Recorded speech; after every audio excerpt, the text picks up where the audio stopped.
tubig palang tumutulo dito. Sabi na lang po kung patanggal ko yung diet ko ng sunglass ko na. May isa pa sa harap. Ay, okay Ay, pala.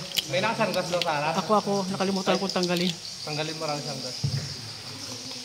Masanggas pa na siya. Nakalimutan ko din. Kahapon po kasi may reklamo na madilim daw. Madilim daw. Yung pala nasa dark. Kaya para madilim, sabi ko bakit madilim? Madilim talaga yung nakasanggas.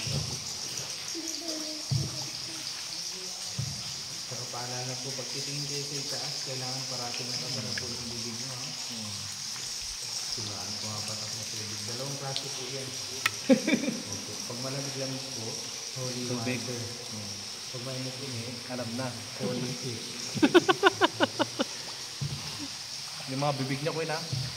Bacteria yun yung tumutulo na yan. Huwag ka mag-smile.